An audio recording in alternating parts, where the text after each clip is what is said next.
don't look like you're storming out mad and we're okay. You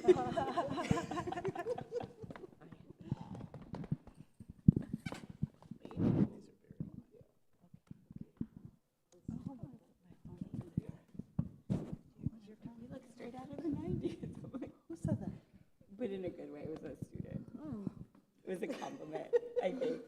I took it as Pull your back sweater down. There.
Just making sure because it's old ears. I couldn't tell if you said all set or 1 second. So here we go. All right. Hello, everyone, and welcome to Unlearn Week. This is Friday of Unlearn Week. There has been a lot that's going on, and we represent 2/3 of the Antioch Podcast, and we are going to do a live podcast for you, and you actually get to see us. You're going to be the other third of our podcast, except you don't have a mic. But we will have some time for a Q&A afterwards to ask some questions.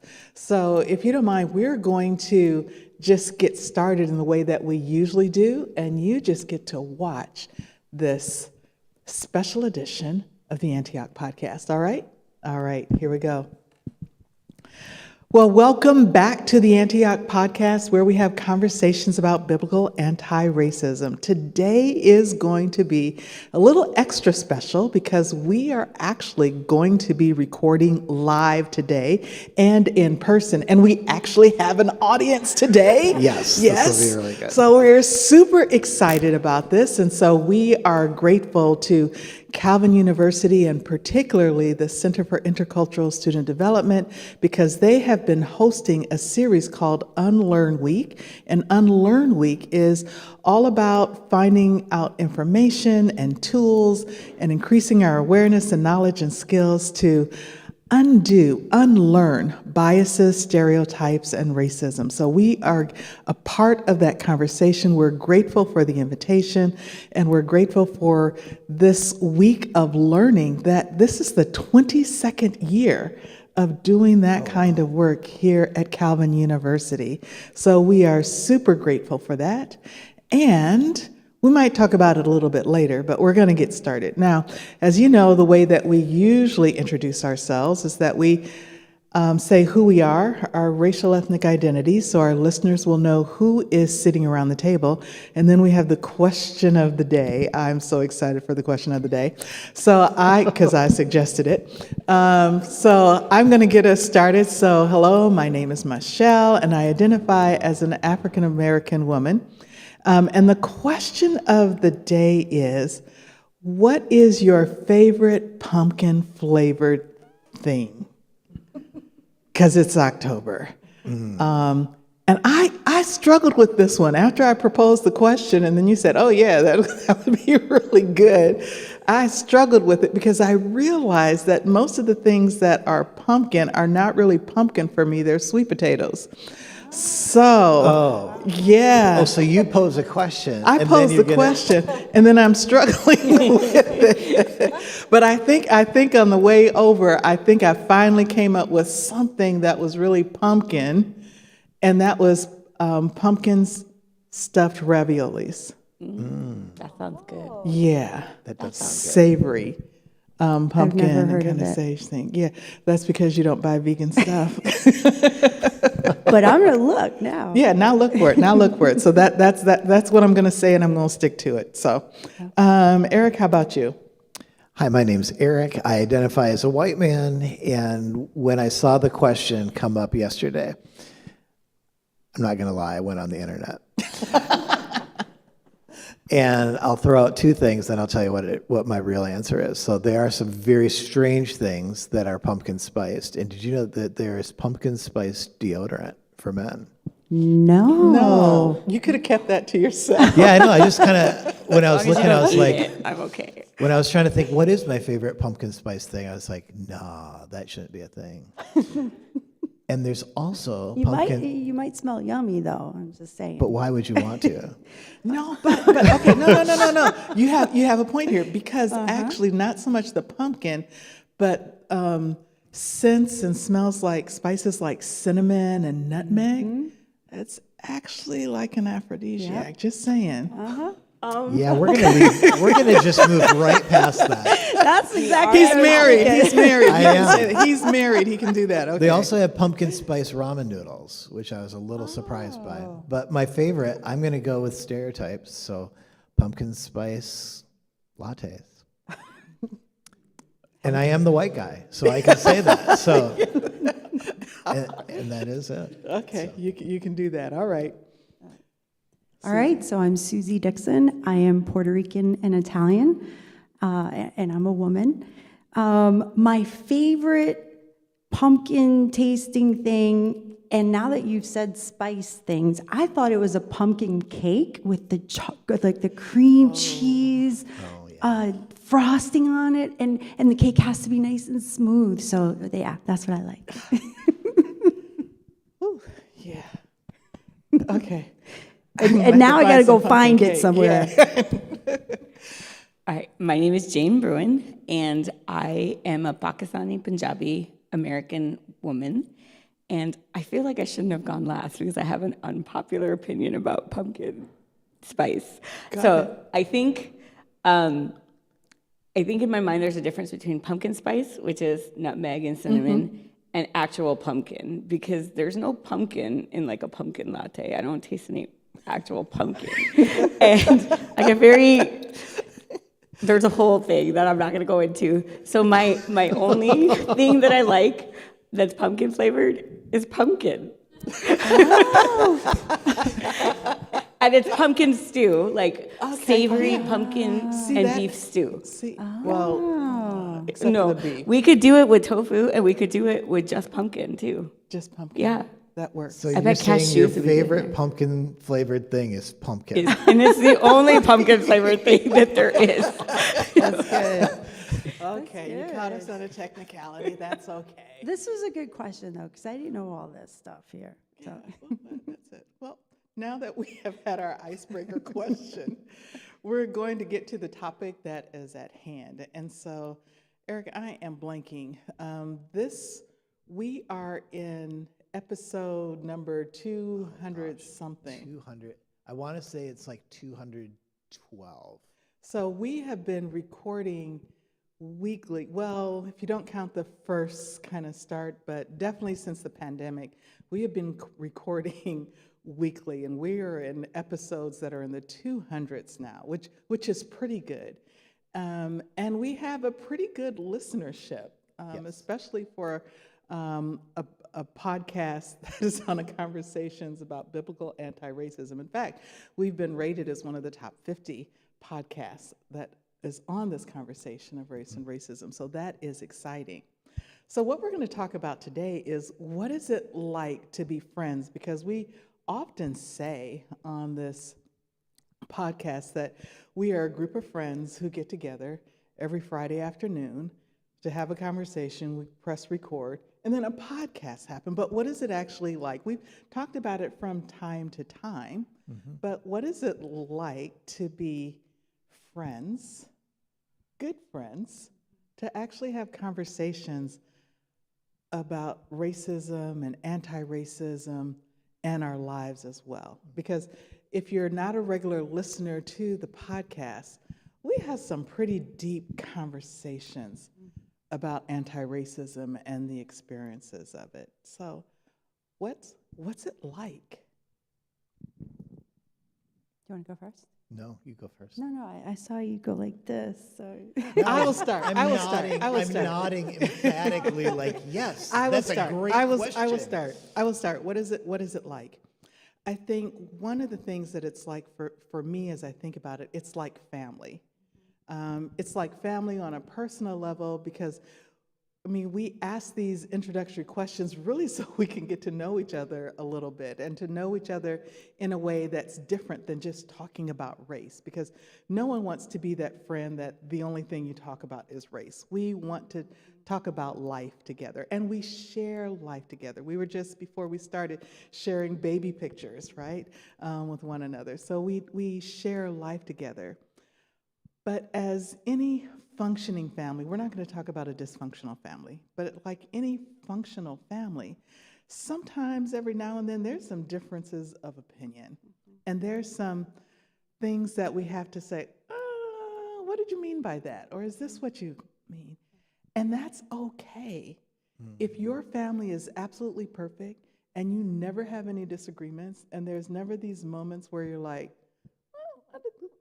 what does she mean by that? What did he mean by that? Your family needs help because you're not being honest about how you're feeling. And so it has been a journey to create enough trust in this group so that we can actually share what's on our heart without fear of, well, what is Susie going to think if I say this? What is Eric going to say if I say this? Is Jane going to like me anymore? Is she going to look sideways at me as we're walking past each other on campus? So we've been very intentional about trying to create space so that we can say what we're really feeling and not having to wear a mask to be perfect. And we're all still on this journey ourselves. No one has arrived. I know I haven't arrived at getting it right all the time. And so that's what I would say, that this is like a functional family.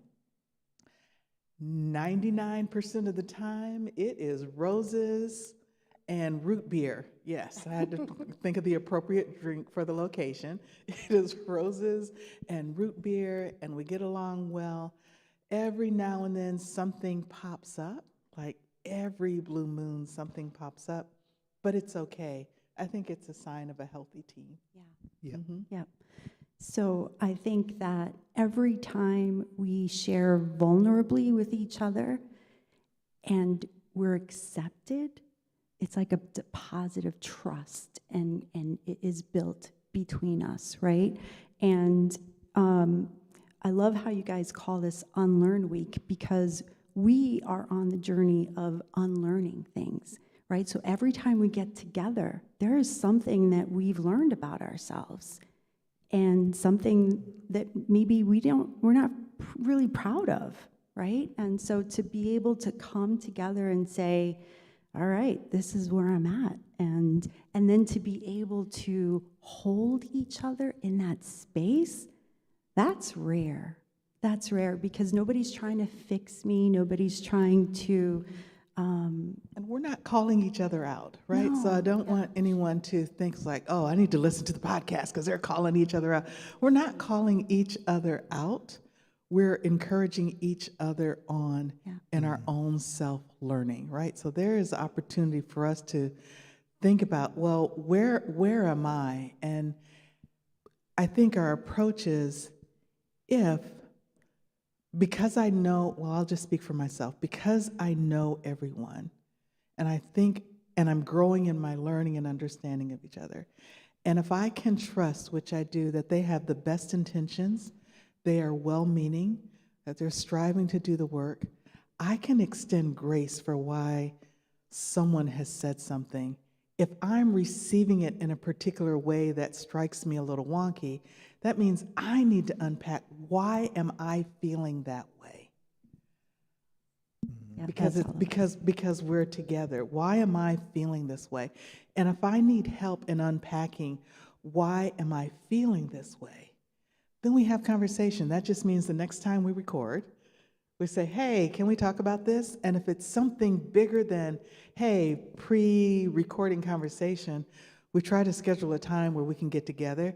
I can tell you, with 6 different people, with 6 different schedules, it's hard, but we've got it on there. It's like, hey, we need to get together because we need to be in person. We need to have some pumpkin stew without the beef in it. We need to have the pumpkin cake. We even need the pumpkin spice lattes so that we can just get together. And we do like to cook. That's true. We do like to cook and share food with one another. So that's one of the ways in which we work through things as well. Yeah, and I'd like to add that today is the first day that Jane and I are actually in person. I didn't even realize that we have been having conversations for, I don't even know how long now, but I've been out of town, and so this is the first time I get to hug her and be with her. So, yeah. We see each other when we record, because we record over Zoom, so we can see each other. But yeah, in-person connections, this is just fun. So we were celebrating with you all. Yeah. So one of the things that you might miss if you're a listener, and I would encourage you, if you are not a listener, so we have our QR codes in the lobby, like zap those and be a listener. Because what you're seeing today, you're getting one level of depth, but listening on a regular basis will give you a different level of depth to hearing how these conversations happen on an ongoing basis. We get together for 2 hours every week one of those hours is our recording. And I want you to know that that's the background, because what we're doing is we're investing one of those hours in relationship building. And we're not like saying like, oh, and here is our hour of relationship building, guys. Let's sit down and let's invest in one another's relationships. Like we're not being, dogmatic about that. What we do is we're like, oh, how are you? Like what's going on? How we're just catching up, which is investing in relationships. And then after we get done, a lot of times we're like, oh, hey, here's this thing. Like, I didn't know how to ask this when we were talking. How would, and sometimes those are the ideas for the next podcast, is that we're actually trying out questions with one another. That's a place where we're practicing being vulnerable with one another and figuring out how do we ask a vulnerable question in real time where the mic isn't on, and we hold each other's vulnerabilities in that space, and we're trying out ideas, and we're like, yeah, that's a good idea, or like, there's really something there. I think we've all said that to each other, like, that's something, The episode that released this week, that Jane, you're on there, like that was one that, like Susie, you and I were like, Jane, you need to talk about that. And so we literally like hit record right then. Jane, talk about that. Talk about what you do for a job. And you went for an hour. Yep. And it was amazing. And that was the first time I got to really hear like what she does instead of just what she thinks. So Yeah, so that's growing up the way that I did, which some of that is on the podcast episodes. Being my authentic self is a hard thing for me. Like having spaces where I can be my full American and Punjabi and African self. We didn't talk about that part, but anyway, my full self. And so it is really nice that we build relationships, we ask each other questions. We have a group text that I think every day we're on the group text, right? At least once a day. And it's just really helpful to have people that you can feel the trust is there and that you can just say what you're thinking. And when you're doing anti-racism work, you're thinking about like, is this a trigger? Is this a microaggression? And you do want to think about those things, but at the same time, if you have a question, I like to have a group of people that are not like me, that maybe think like me and maybe don't, but aren't like my same cultural background, that I can say, what do you think about this? Or how do you feel about this thing? So that podcast that the one that just dropped, we were actually not scheduled to record. And we just started talking. We were just going to talk about something. And we started talking. And then as I'm talking, they're like, wait, stop. We're going to record this. And it's just so nice to be able to like just share your heart with people that you trust. And feel free to be like, I might not know this perfectly. I'm going to share. And even sometimes when we assume that we're all on the same page about something. So I'm thinking about that episode that we did on communion. Do you remember that? Yeah. And like that, I think the idea was, communion is a place that everyone is like an inclusive thing, and it's where everyone like it levels the playing field. And if someone said that to me, I would be like, yeah. And then I got to thinking about my experiences, and I'm like, actually, I've experienced it in ways that it hasn't been. And what spurred me on was like another member of the podcast talked about her experiences with communion. And it was like, so even when we don't agree, it's like, wow, light bulb moment. I didn't even ever think about it like that. And we do have a lot of moments where we're like, I thank you because I just never thought about it that way. I think that's one of the gifts of this podcast for me and for listeners as well, is that we are different people. We are not all the same person. So it's not like there's one person and everybody else is a clone of that one person and that one idea.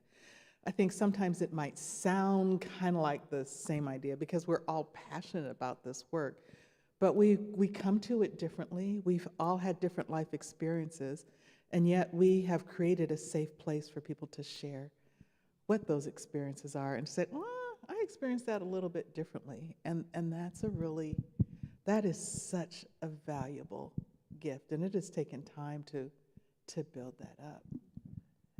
Yeah. Oh, No, you had the mic. we're also really polite to each other. Well, maybe that's actually one of the things, though, is that we do make space for one another and give each other space. I think one of the things that helps too is that we talk about being anti-racism educators and friends, and so I think one of the things that each of us brings to the table is that we're all invested in doing our own work as well. Mm-hmm. And so our starting point is that we've all done a lot of work prior to coming to the table. Mm-hmm. And so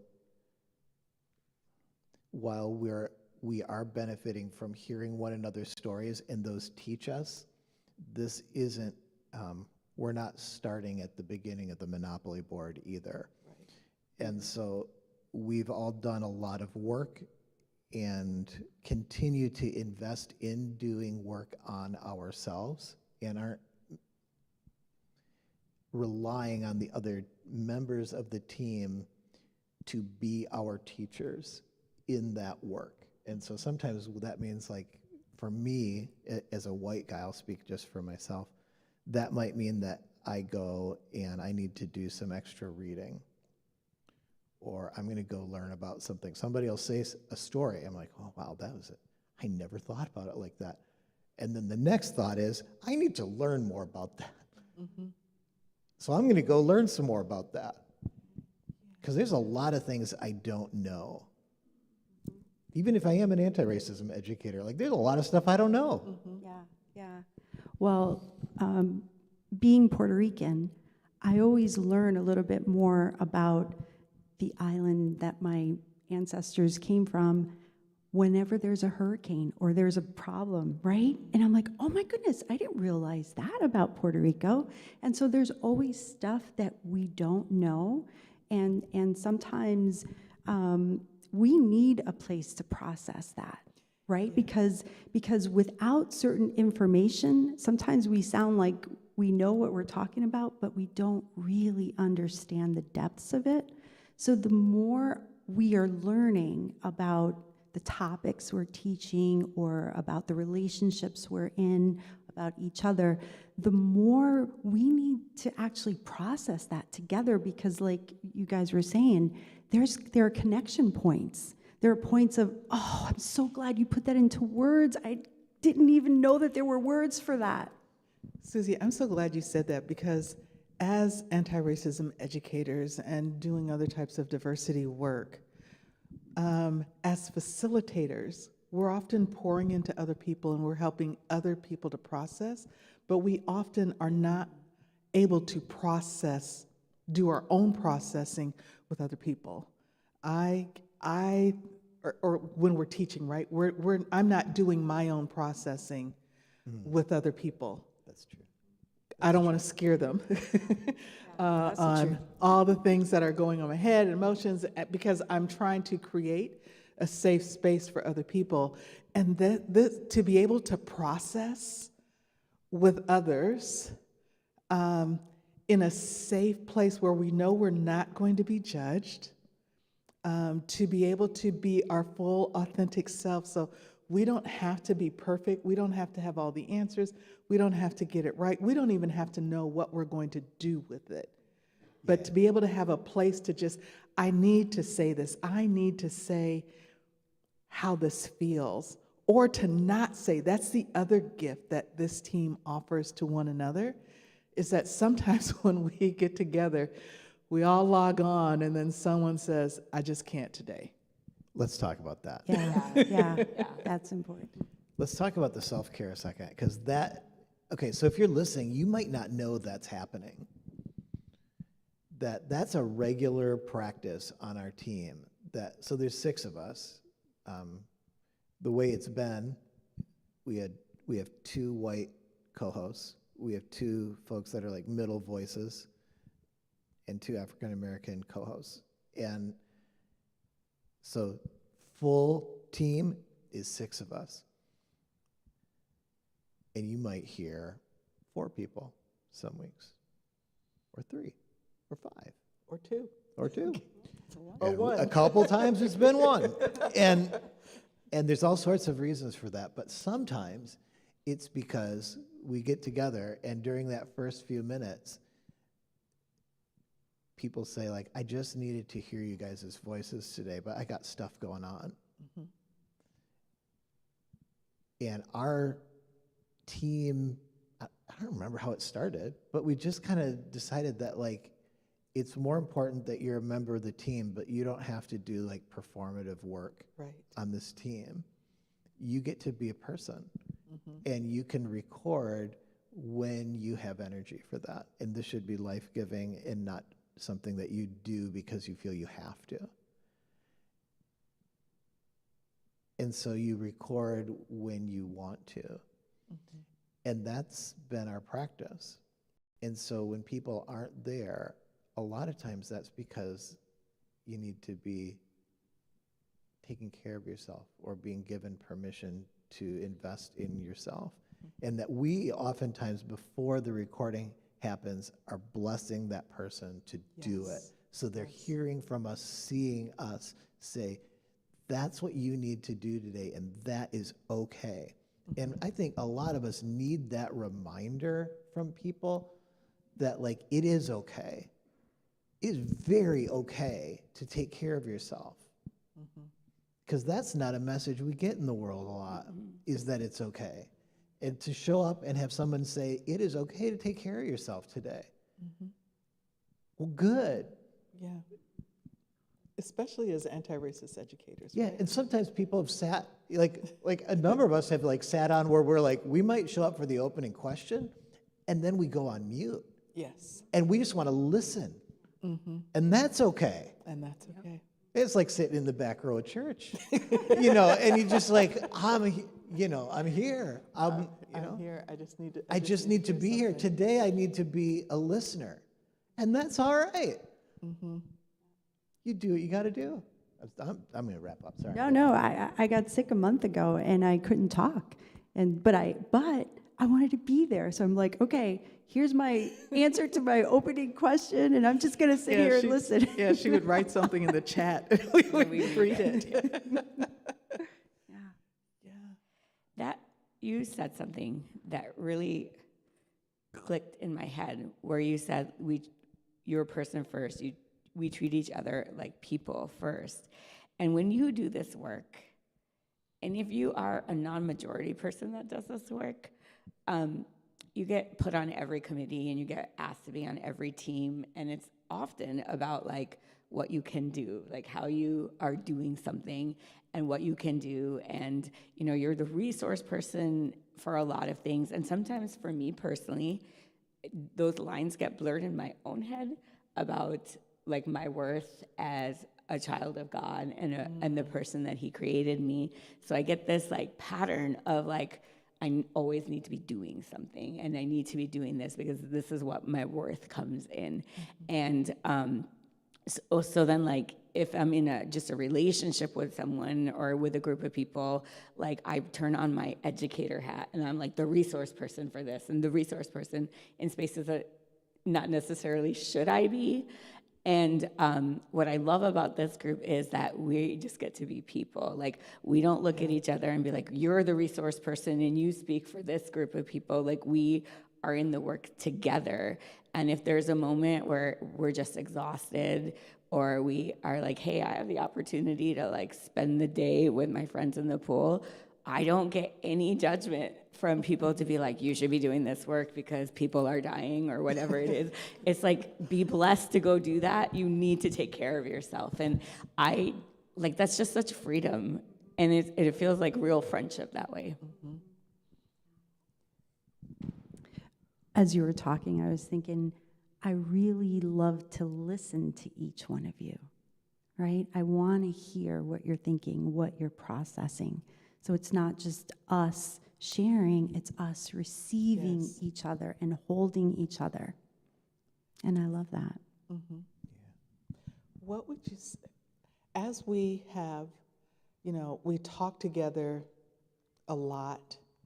We're learning from each other a lot. Is there something that you have learned about yourself in the process because we have been on this journey together, or something that has enhanced your understanding of doing this anti-racism work while on this journey? I'll give you all a moment to think about it, so I'll start off, because since we're recording live and we don't have the benefit of editing. Maybe you can later, but here we go. One of the things that I learned, and I recently did an episode on this where I shared lessons that I have learned from being on the podcast, and one of the things that was a really humbling thing to learn was how there had not been a lot of middle voices in my life before being on this podcast. And if I'm being fully transparent, I had put white people in 2 boxes, right? So while I'm kind and can work and yes, do a training, but there are these kind of very limited boxes, mostly for self-protection, because I didn't want to put myself in a position where I would get hurt or be exhausted or be mad. So let me just put white people in. And it was really being on this podcast that really revealed to me these boxes that I had and kind of peeled back the layers. And I could say, oh, wait a minute. There are white people that aren't toxic to be around, right? There are white people that don't just need something, either need something from me or need me to be a champion or need me to hold their hand in doing something or need me to be a voice. There are just some white people that just want to be friends. That I say that with a lot of like, ooh, really, Michelle, that's true about yourself? But it really was. And to really take time to listen in relationship to what we call middle voices, as opposed to, oh, we're bringing this speaker in and they're doing their thing and then they go away. And then we listen, we bring in this person, they give their story, and then they go away. That's not relationship. But when you're actually in relationship with people, intentional relationship where you're getting to know them and you're listening to them, and we're being intentional about talking about race, because some of you might have multicultural, intercultural relationships, but I would ask you, how often do you talk about race deeply and how you're feeling about race deeply? It's good to have a best friend that doesn't look like you, but how often do you talk about those things? For gender differences, how often do you talk about, if you identify as a cisgender female and you're in conversation with a cisgender male, how often do you really talk about the differences on how you navigate your life as male and female? And if you're really daring, you're in conversation with someone who does not identify as cisgender. And you're having a conversation about what is it like, what is the difference for the way that they're navigating their life. Not sitting in judgment, but just really wanting to know. And you're able to share where you stumble, and there's no judgment. How often do we make space to do that? And hear this doesn't mean that now you go find someone and say, hey, Stacia, tell me what it's like to be a white woman, right? No. No, we don't do that. And Stacia's not going to run up to me and say, Michelle, tell me what it's like to be a black woman. No, even though we have relationship, there's more trust, there is more kind of hanging out that we need to get together, to get to that. Our level of conversation is probably at the middle of the iceberg, right? We're past the top of the iceberg. But to really be our full selves, that takes being together consistently, right? And I think that's what makes our podcast work.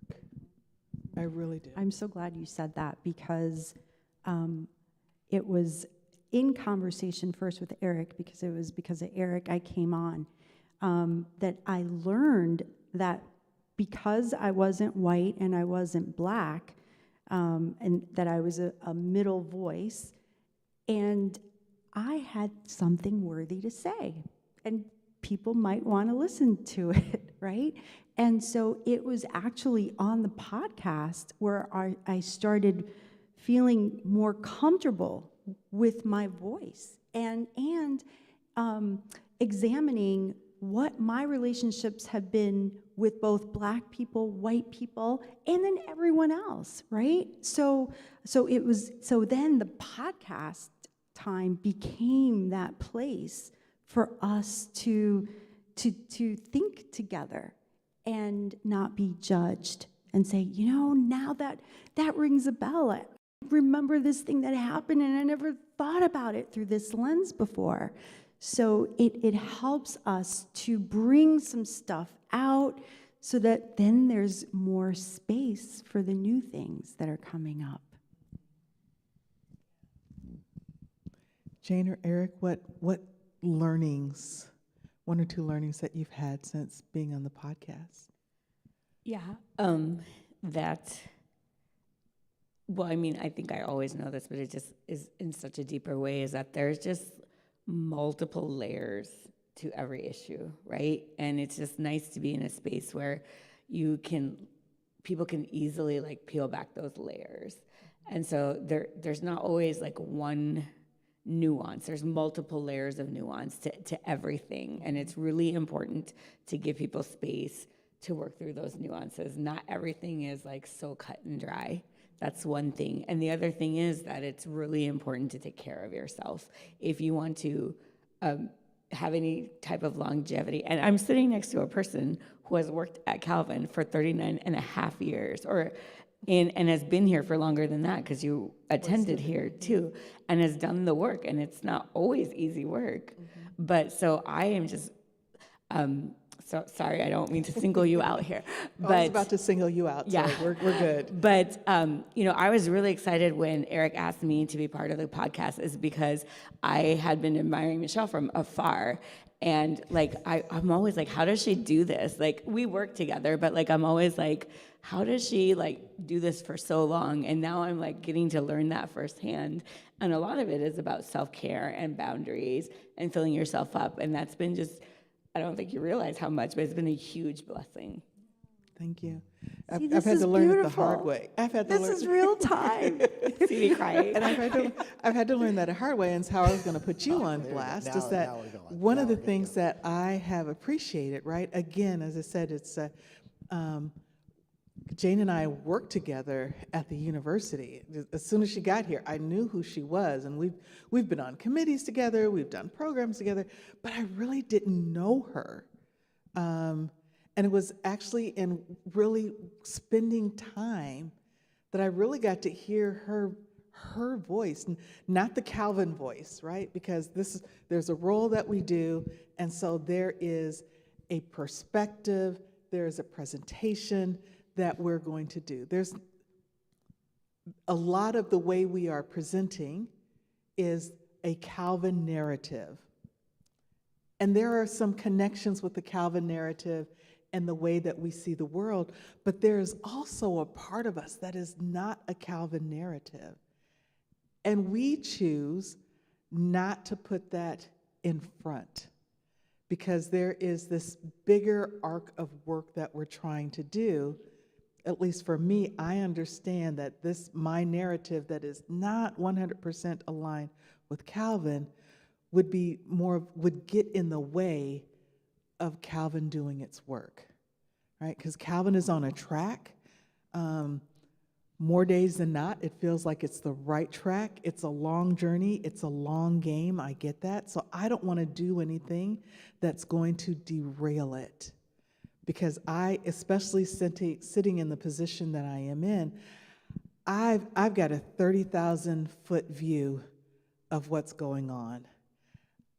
Not just how I feel about what's going on, but what's going on, what the denomination, what the people in Pella, Iowa, what the people in New York, what the people all over the place is thinking about Calvin. So I'm trying to navigate a space to make sure we can continue doing our best work. And so it's only been since we've been able to be on the podcast that I think Jane and I even knew that we could trust each other with this other conversation that we can't present here at Calvin, right? So it's like, I think I have a greater appreciation for the work that you do, have grown in that because I've gotten to know you. I mean, you do great work. I don't know what our BIPOC and international students would do if you were not here. I don't know how they would be able to flourish and to function. So I have that great appreciation. I mean, my son was here and benefited from you, right? So, but there's this other part that we, in the busyness, in the day-to-day work, in the professionalism, that there's not always opportunity just to press pause and say, can we just talk? Can we just talk off the record? Can we just take off our name badge and not be our position and just talk? And that's one of the benefits of this, is that because we do this so frequently, we do this every week, because we've been doing this so long, episode 200 something, we've shared life together and given each other space to share. Can I just say one thing? That part of my learning curve has been learning about the CRC world and the Calvin world, because that's not my world. And so listening to how they're processing, it's like, oh, okay, now I understand why this happened or this didn't happen. Or so for me, I'm learning another culture. I'm learning another way of doing, of living in this very systemic world. In some ways, I feel like the podcast is sort of like a laboratory. Yes, that's a good word. That's a good word. Sometimes we say therapy, but I think laboratory is good. Okay. Well, yeah, we've talked about it being therapy, and I am a therapist, so I kind of love that we feel that way a little bit. But for me, the laboratory metaphor is, and maybe this is me in my whiteness, that like it's hard to see racism when you've been raised not to see racism, and like that whole colorblind mentality that like you're acculturated not to see. And then someone's like, there it is. And you're like, yeah, really? Really? I thought that, oh, no. And you have all the excuses that's like your mental playbook that you go by. And you have to kind of like learn how to not do the playbook. But it's kind of still there. And it floods in without you wanting to, and to try to unlearn. You know, you have to work really hard at it. And then even, you know, if you're really good at it, you're still kind of like, it's an elective class. And then there are people that grow up in America and they have like a PhD in understanding racism just by growing up here and not being white. You know, and us white folks, it's like, it's an elective class. Like you wanted to learn about it. Right? So for me, it's like a laboratory, and it's clarifying. Like coming into a place and being able to talk with people that know way more about racism by living in it all the time, every day, who are really smart, and talking about it. For me, it's been clarifying, but it's also the thing that I think has impacted my life is it's helped me to be brave. That to move from kind of like a posture of hand-wringing, we're like, oh, yeah, racism is bad. I don't know what I should do about that. I don't know if I could do anything, to feeling like, I think there's something I could do. And I've got friends that would probably tell me if this is going sideways. Mm-hmm. And then to try something. Mm-hmm. And I'm not going to share details. Yeah. But when it caused pain, that you guys were there, and that we all kind of know each other's pain stories. Yeah. And we won't share those details publicly, right. But that, like, we know that about each other. Mm-hmm. And that's one of the things, as you just said, right? Being in conversation and relationship with people who might have a PhD in racism, or at least having a different understanding. What has been helpful to have you on the podcast and the other white co-hosts or white guests is to be able to hear white pain, mm-hmm. right? Because that's not something that I often get to see. I more often see white anger, white indifference, white people will say, oh yeah, that's a good thing, or tell me about your pain, but not willing to share their pain, right? And so to be able to be in conversation and relationship and to see how racism, as you're striving to be an ally and co-conspirator, and others are striving to be an ally and co-conspirator, can see firsthand how racism hurts them as well. That has been oh, okay. And that's what has helped to create more trust as well. It's like, okay, they're not just trying to put a Band-Aid when I get hurt. They're getting hurt too. Not that I want anyone to get hurt or wounded in the process, but there's just something about knowing and understanding. Wait a minute. He gets it. He gets it. He gets it. And you do get it sometimes. I mean,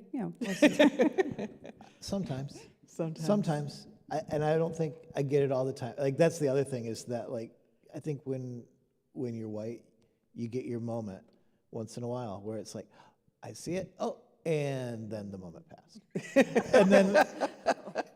And I see that too, like, where I was like, I had it for a second. Yeah. And I think that's pretty Christian, actually, is that, like, racism's sin. Mm-hmm. And I can work really hard not to sin. Yeah. And I'm still going to be a sinner. Mm. Yeah. I wonder, with you saying that, unless you were just going to jump in, I wonder, why do we say conversations about biblical anti-racism? Why do we say biblical anti-racism and not just anti-racism? That's a good question. I can start. Yes, start. I think that might be good, because I don't know that I think sometimes we have defined it, but it might be helpful just to say, what do we mean by biblical anti-racism? Why are we intentional about saying biblical anti-racism as opposed to just anti-racism? That's a good point. And I think when I started, we were using Jamar Tisby's Color of Compromise book, and there's the church. He talks about the church's complicity. He talks about how the Bible was used as a source of power, how it was misused. And so that was very important for us to talk about. And, as we've continued, we are growing, right? And we are stretching. So that's actually a really good question. Mm-hmm. It might be time for us to have another conversation about this. Mm-hmm. Yeah, and I think one of it is to signal that we firmly believe that conversations about anti-racism belong in the church. Yes. Oh, yeah. Yes. As opposed to, this is something that is outside of the church. And in recent years, you pick the year to go back to, but in recent years, there's been this movement to say conversations about anti-racism diversity, all that stuff is just woke stuff and it doesn't belong in the church. And we're signaling, oh no, we can have conversations about anti-racism because we're Christians and because our faith is grounded in the Bible. And so these are biblical anti-racism. We're signaling that anti-racism conversations belong in the church. It is not outside of the church. It is grounded in the church. That's for me why I think that's important. Yeah, yeah. And I think if we change our name, it doesn't mean that, or our, whatever you call that, our subtitle, tagline. It doesn't mean we're not going to talk about the Bible, because the Bible is filled with injustice. It is filled with people thinking that they are superior to another, right? And so those are stories, those are examples that we can go back and learn from with a new lens, and hopefully it could be something that then we can really talk about together. Yeah. Like, where did we go wrong? Why can't we have this conversation here in church on a Sunday or wherever? Yeah. And since the long arc of the story of the Bible is both redemption and reconciliation, that's what this anti-racism work is all about. Getting to the root of the problem so we can be positioned to really be family and reconciled and restored and redeemed. You've been waiting to jump in. Oh, I can take, whatever. So, the Bible, one of the major themes in Scripture is justice. And so here's something that I'll just throw out for fun. In white churches, historically and now, we as white folks tend to skip over the parts in Scripture about justice. In fact, most of us don't read the prophets, except for the parts where it talks about Christmas is coming. When we read Isaiah, the only part of Isaiah we're really familiar with is the part where they talk about, well, Isaiah talked about Jesus is coming. And that's kind of like the story we tell ourselves about what the Old Testament prophets are. But let's think about like how much of Scripture is the Old Testament prophets. It's like a third to a quarter. And what were those prophets talking about? Well, if we read those prophets, and let's say that we preached on those prophets about as much as they fill up the Bible, we'd get a third to a quarter of our sermons talking about what were those prophets talking about. Well, they're talking about injustice because Israel and Judah has gone off the rails. They are not following God's law. They weren't following the Torah. They were doing horrible things to poor people. They weren't worshiping God. They were committing acts of injustice left and right, all over the place. The same kind of things that we're doing now. Keeping poor people down. Doing it generationally. Making sure that those things pass forward. In America, the way that we perpetuate injustice a lot of times has a definite racial angle. So if you say, oh, anti-racism, that's wokeism. Okay, so are you saying that racism, what is the opposite of anti-racism? It's racism, right? Is that biblical? Well, everybody says, oh, no, it's not. Okay. So racism, you'd say, I want to be non-racist. Okay. So that's saying like the status quo. Well, is the status quo? That's like injustice as it exists right now. So is injustice as it exists right now, is that biblical? Is that the world that God wants us to live in, the way that injustice is right now? Well, no. Oh, okay. So then we want to be against injustice, like racial injustice, right? That's anti-racism. But we want to keep the Bible all nice and neat. Yeah, right? the Bible. We don't and The talk Bible- about the good. the Bible stuff, talks the about things that sin. make us feel good. Well, we don't even really talk about sin, but Well, we are getting close to the top of the hour. We are. And so, do we want to close or Q&A? Well, let's close the podcast the way we usually do, and let's take our questions. Okay, we're going to close the podcast the way that we usually do. This has been rich conversation. And again, I've already got some more future podcast ideas coming out of this. I think we're going to have to return to this conversation about what is biblical anti-racism. And then I think there's some more storytelling from us, about us, and how we continue on this team together.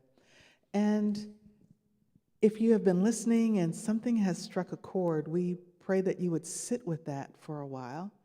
If you have some questions, it's like, hey, could you talk more about this? Send us an email. You know how to get a hold of us because the link is in the show notes. Like, subscribe, send this to somebody and say, hey, you got to see this thing, hear this thing. It's really cool. But until then, we want to encourage you to keep the faith and keep fighting for justice. This has been the Antioch Podcast.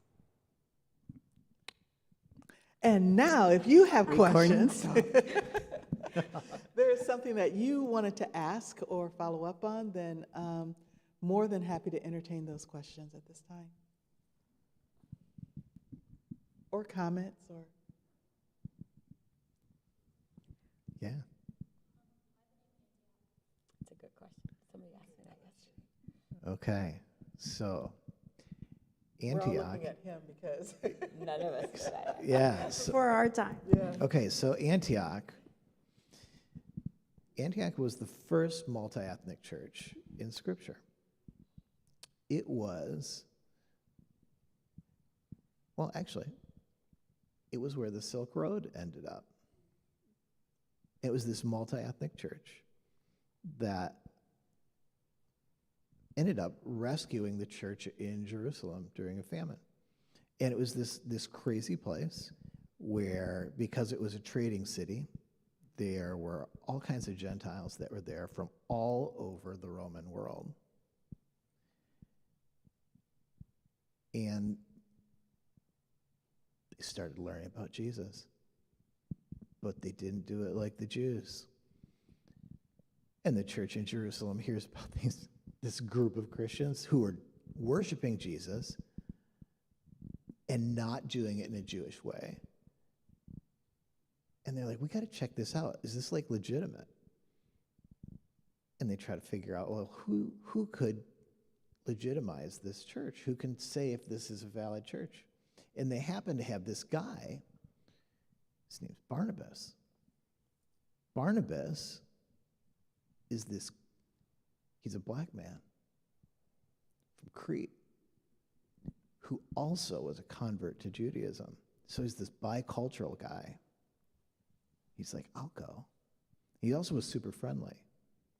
He's this guy that was like really good at this cross-cultural ministry stuff. He had made friends with all these people. So he goes up there to Antioch. And he comes back to the church in Jerusalem. He's like, you guys, it's incredible. Like, it's like, I felt the Holy Spirit there. And when he came back, he's like, you know who would think this is fantastic? Paul. This guy that we kind of had to send away because he's kind of a hothead. And he went and found Paul. He brings Paul back because Paul basically was like a little bit too hot to handle for the Jews. Gets Paul. Paul comes back and sets up shop at Antioch and starts a seminary. And it's in Antioch that Paul essentially starts a seminary and basically earns back trust with the church in Jerusalem, starts the first multi-ethnic church. That church became a very important church that later sent out missionaries to start the first church in China. So the church in China is a direct descendant from the church in Antioch. I didn't know that. There's That also piece a church there. in India from Yes. there too. Yep. Thanks for asking that question. Good question. All that.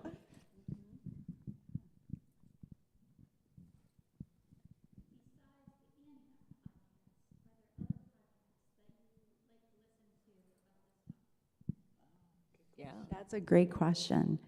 I don't listen to other podcasts. I don't. And it's not that they don't have good things to say. It's just I don't have the time. Sometimes I don't even listen to ours.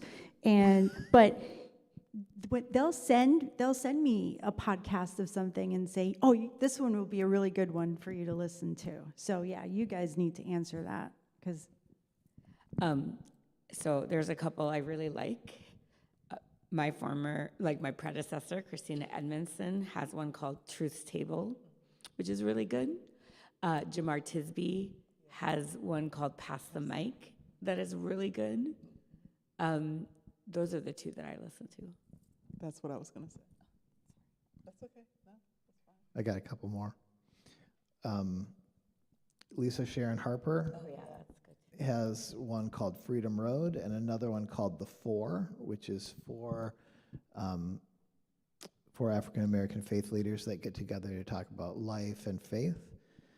There's one by a group of Asian American Christians called the Reclaim Podcast that is very good, talking about Asian American Christianity.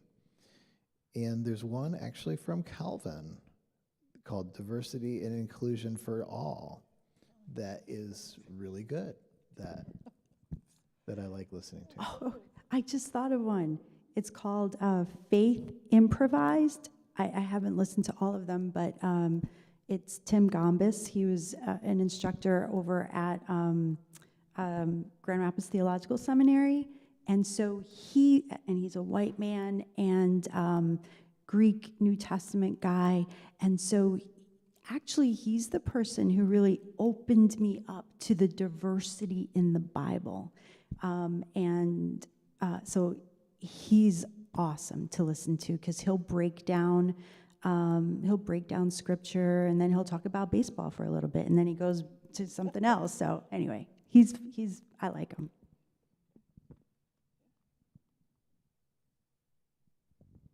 All right. Anyone else? Go ahead.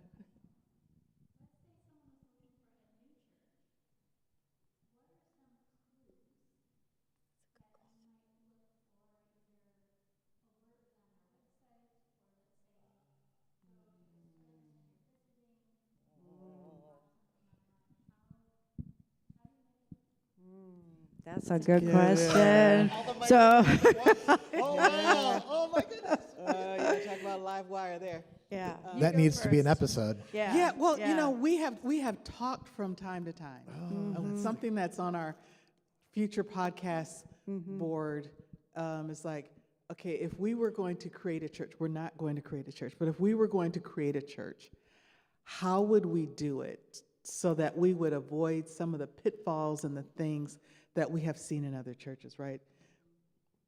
Some days it's like, can we please just create it? But that's such a good question, and it's a question that I not only wrestle with, but had lived into in the aftermath of the summer of 2020, because it was important for me to find a church that could talk about social justice, anti-racism, in a way that was affirming social justice and anti-racism. And one of the things that I was looking for, I listened to the sermons that were posted, and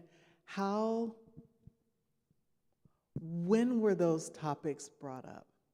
Was it only, first of all, were sermons or words in the liturgy, call and response, prayers, were those kinds of words or things present when there was a something that happened, right? So was there kind of a response? Second, was there something in the liturgy, in the sermons, when there wasn't something that had happened? So was it just a part of normal life? And then were there any indications that there was learning together beyond Sunday morning? Was there a book group that people could participate in? Was there a connection with the community? Was there partnership? And then how did they describe their work? If they described it like they had it all together, they got it on lock, we are an anti-racist church and look at us, aren't we marvelous? That's not a good place, because nobody has it on lock. Nobody is getting this perfectly. So that's, and then who's up? Who's preaching? Who's singing? All of those are things that I look for, but it takes some time, and don't trust the website. Amen. Because just what's on the website, anyone can post something on a website. Just because it's posted doesn't mean that that's what they actually do or how they live it out. It could be aspirational. So the church I go to is now I go to Maple Avenue in Holland, and one of the things that they say is that they're intentional about being a multicultural church in the core of the city of Holland. But even though it's not as racially diverse as I might like, they really are intentional about doing the work. Do they do it perfectly? No. But can they admit that they don't do it perfectly? Oh, yeah. But they're still trying to do it imperfectly. And that's one of the things that really encourages me about being there, is that they can be honest about where they are, honest about what they are trying to do, admit when they're not getting it right, lament about not getting it right, and say, yeah, we'll take that criticism and let's do this. So those are the things that I say, because that's what I was looking for. Yeah, and I'll add a little caveat, and that is, first, ask yourself, why are you looking for another church? Good question. Right? Good question. There's some soul care stuff that's under there. My dad, when I was a little girl, because I was growing up in the city, and sometimes I would say, oh, I can't wait to move out of the city. And so he would say, well, Susie, wherever you go, you're going to be there. And that's another. Yeah. But That's so wherever I go, I'm going to be there. And so, am I looking to be entertained? Am I looking to yes. be coddled? And why am I looking for a community of faith? Because that's what a church of, if we were to break it down, Yeah. it is. It's a community of people that have this faith and they want to grow together. That's what I think a church should be, right? Yeah, and I'm so glad you said, asking yourself the question, if you want that kind of diverse or anti-racist church or that's doing that kind of work or social justice, are you going to be entertained and to let yourself off the hook so I don't have to do it because they're doing it? If that's the reason, please don't join. Because Or we if you want to because be able we to want people who are wanting, I would hope that you would want to be a part of that kind of church, Yeah. so that you could do whatever you can do as a part of it, whether it's continuing in your own learning, but some way engaged. Don't go to anybody's church just to be entertained. Yeah, and we can say so much more Yeah. about that too. That's another episode. Yeah, that's another episode. What did you look for? Yeah. I'll throw this in. One of the ways that sometimes these two things get conflated is that multi-ethnic and anti-racist are not the same thing, and they're not stand-ins for one another. Multi-ethnic is surface appearance, and that sometimes people will say multi-ethnic is like a litmus test for anti-racist, and it is not. Multi-ethnic is about who's in the building and doesn't have anything to do with justice. There's all sorts of reasons that people shop at a grocery store. You can have a lot of people shopping at a grocery store. A lot of people come to church for all sorts of different reasons. Anti-racist is about justice. Justice is about content. Justice is about action. Justice is about structure. So things like, how is power used? So, like, is there an anti-racism team? If there is an anti-racism team, is it an anti-racism team that is used as a consult but doesn't actually have power in the structure? Does it have veto power? Is it made up of people that can vote for things, or are they people that just advise? Does, kind of like what Michelle was saying, like, does the pastor want to be anti-racist? Yeah. Do the elders and deacons want to be anti-racist? Mm-hmm. How do you know? What do they talk about in their free time? And who's bearing the load of that? Right? So we want to be an anti-racist church, and you, Black people, you do the work.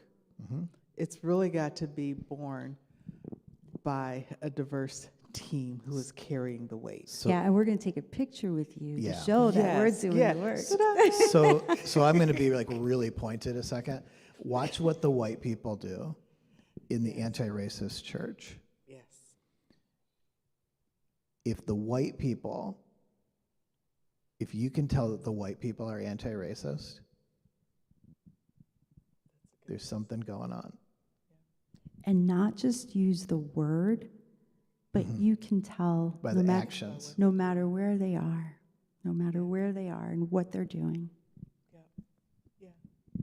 Look for fruit. Look for what they do, not just what they say. That would be my advice. Well, good people, That's a good question. that is a really good question. Thank you so much. If you need to get credit for participating in this, the QR codes are out there. There is still some swag that is out there. So thank you so much for giving us more faces to look at while we were doing this podcast. Did you want to say anything else? Thank you so much. This has been the Antioch Podcast. Cue the music.